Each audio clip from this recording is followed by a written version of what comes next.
जंगल में बारिश जोरों पर थी।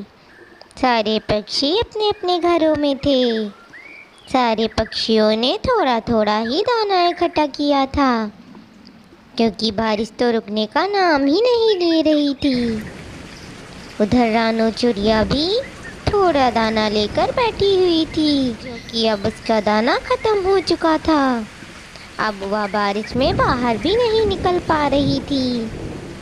उसके बच्चे भूखे थे। एक दिन उसके बच्चे उससे कहते हैं, मम्मा, मुझे बहुत भूख लगी है, मुझे कुछ खाने को दे दो। बेटा, इतनी तेज बारिश में मैं बाहर नहीं जा पा रही हूँ। मैं जब बारिश रुकती है फिर मैं चली जाऊँगी। अगर नहीं भी रुकती तो मुझे इस बारिश में ही निकलना पड़ेगा। रानू चिड़िया बारिश रुकने का इंतज़ार करती है, लेकिन बारिश तो रुकने का नाम ही नहीं ले रही थी। फिर वह अपने बच्चों के लिए भोजन लेने के लिए निकलती है। फिर वह जब दाना लेने के लिए जा रही थी, मिट्टू तोता भी उसे रास्ते में मिल जाता है। वह दोनों दाना लेने के खोज में निकलते हैं। दूर दूर तक उन्हें कोई दाना नहीं दिखता है। फिर दोनों सोचते हैं कि वो दोनों मीनू चिड़िया के पास जाते हैं, शायद उनके पास थोड़ा दाना इकट्ठा हो। फिर दोनों मीनू चिड़िया के पास चले जाते हैं। दूसरी तरफ मीनू चिड़िया के घर में तो ढेर सारे फल रखे हुए थे, क्योंकि उसका तो एक जादुई पेड़ था जो उसकी हमेशा मदद किया करता था। वह पेड़ के पास जाती और जादुई पेड़ उसे फल दे दिया करता था। उसे तो भोजन की कोई चिंता ही नहीं थी। तभी वहाँ पर रानू चिड़िया और मिट्टू तोता आ जाते हैं। अरे मीनू बहन, तुम्हारे पास इतने फल कहाँ से आए? इतनी तेज बारिश में तो कहीं कुछ मिल ही नहीं पा रहा है। मैं और मिट्टू भैया दोनों ही पूरा जंगल घूम लिए, लेकिन कहीं भी हमें कुछ भी भोजन नहीं दिखा। आपको ये कहाँ से मिला? दोस्तों, क्या आपने हमारे चैनल को सब्सक्राइब कर लिया है और बेल आइकन दबाना ना भूलिएगा। अरे रानू बहन, मेरा एक पेड़ दोस्त है जो कि जादुई है। मैं उसके पास जाती हूँ और वो मुझे फल दे देता है। वह सारे अच्छे और सच्चे पक्षियों की मदद करता है। तुम कल मेरे साथ चलना, मैं तुम्हारी दोस्ती भी उस पेड़ से करा दूँगी। फिर तुम दोनों भी उस पेड़ से फल ले लिया करना।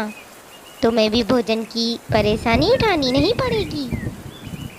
ठीक है मीनू बहन, मैं कल तुम्हारे साथ चलूँगी। अभी के लिए मुझे थोड़े फल दे दो, क्योंकि मेरे बच्चे बहुत भूखे हैं।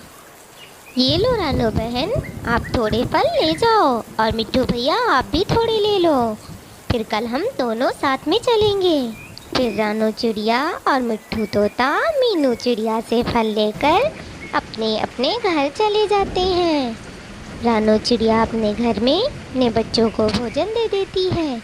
फिर वह दोनों खाकर सो जाते हैं। फिर अगला दिन हो जाता है।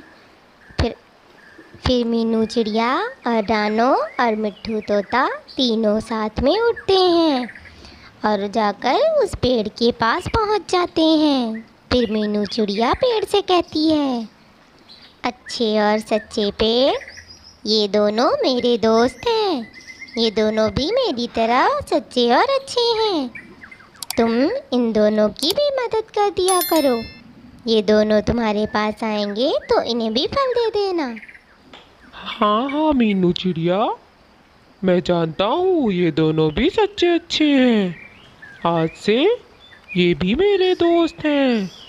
ये जब भी मेरे पास आएंगे मैं इन्हें फल दे दिया करूँगा। रानू और मिट्टू भैया, दोनों ध्यान से सुनो।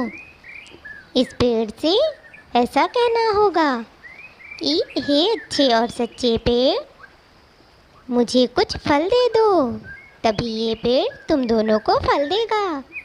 ये तुम्हें बोलना पड़ेगा। फिर तीनों वहाँ से फल लेकर के अपने घर की तरफ जाते हैं। रानू चिड़िया अपने घर पर चली जाती है।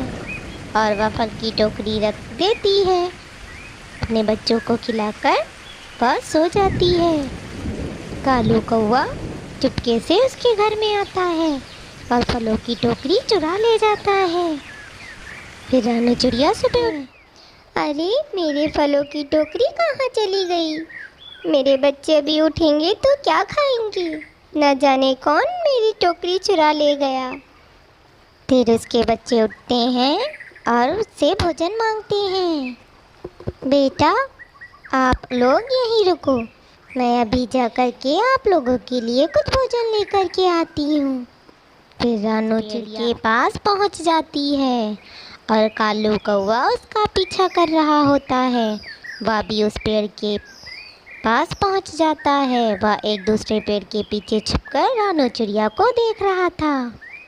सच्चे और अच्छे पेड़, मुझे कुछ फल दे दो, मेरे बच्चे भूखे हैं। फिर पेड़ चिड़िया को फल दे देता है और चिड़िया वहाँ से चली जाती है। कालू कौवा ये सब देख रहा होता है। वह भी उस पेड़ के पास आता है और कहता है, अरे वाह, ये तो बहुत मज़ेदार चीज़ है। मुझे तो अब दाना इकट्ठा करने की ज़रूरत नहीं है। मैं तो मुफ्त में ही बस आकर ले जाया करूँगा। गौरी भी मुझसे बहुत खुश होगी। बढ़िया ताजे ताजे फल खाने को मिलेंगे रोज़। लेकिन वो उसका मंत्र क्या था? मैं तो भूल गया हूँ। मैं याद करता हूँ। हाँ, बुरे पेड़, गंदे पेड़, मुझे थोड़े फल दे दो, मैं भूखा हूँ। पेड़ ये सुनकर बहुत गुस्से में आ जाता है। फिर वह कहता है, मैं गंदा और बुरा पेड़ हूँ, रुक तुझे बताता हूँ। फिर वो जादुई पेड़ कौवे को अपनी डाली से पीटता है। फिर कौवा वहाँ से भाग निकलता है।